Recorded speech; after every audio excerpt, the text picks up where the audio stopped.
"Did you see that?" I turned to Pradeep. "What?" Pradeep was drying his hands on the bathroom towel. "The way Frankie looked at me. He winked."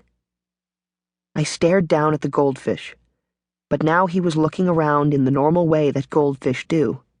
You know, where one of their eyes is looking at the wall and the other eye is looking up your left nostril at the same time. "Never mind," I said, shaking my head. "We've got to get Frankie back in his bowl before Mark notices he's gone, or else you're dead meat." Pradeep finished my words. We ran back into Mark's room to grab the bowl of gloopy green water. "You can't put him back in the bowl. The gunge will kill him," Pradeep said. "We can't put him in clean water. Mark will notice and kill me," I said, "and then he'll kill Frankie." We ran back to the bathroom, sat on the radiator, and stared at Frankie swimming around in the sink. Then I had an idea. Hey, what if we make it green with safe stuff? Remember that green food coloring stuff your mom used last St. Patrick's Day? I mean, if it's okay for people to eat, it's gotta be okay for a fish to swim in, right? Pradeep thought for a sec. It'll have to be. Pradeep's mom isn't Irish. She just gets really into holidays. You can pretty much name a holiday, and Pradeep's mom has had a party for it. When we went over there for her St. Patrick's Day party, she had dyed everything green. We even had green finger sandwiches, which, it turns out, don't even have real fingers in them. Total false advertising. And she had green milkshakes and green cupcakes with green icing. It was cool, except that when you eat 17 green cupcakes in a row, it means you throw up in green. "We have to get some of the green food coloring from your kitchen," I said. "I can't go home," Pradeep said. "My mom will make me stay for the Earth Day polar bear pajama party that she's having."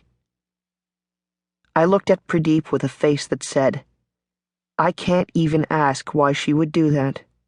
He answered my face.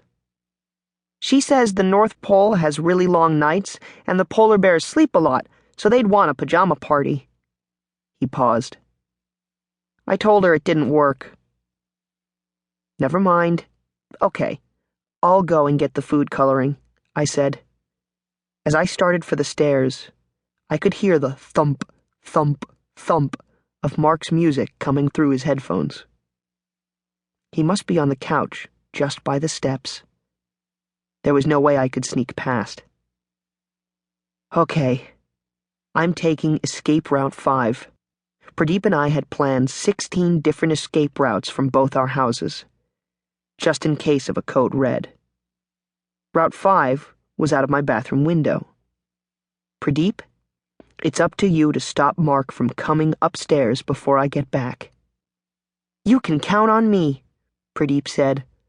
"I'll think of something to keep him occupied." He gave me a thumbs up, then took a deep breath and headed downstairs to the TV room, where Mark was slumped over the couch. "Can I say, that's a really cool white scientist coat you're wearing," Pradeep said.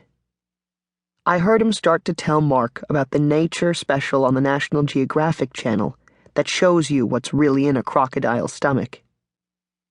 Time for Escape Route 5. I opened the window of the bathroom and stood on the toilet lid to climb out onto the garage roof. Suddenly, it looked a lot farther down to the roof than it did in the drawing we'd done in Pradeep's notebook. No going back now, though. I edged out the window. Then, I heard a splash and a thwap. Before I even turned around, I knew what that sound was. It was the sound of a wet goldfish hitting a tiled floor.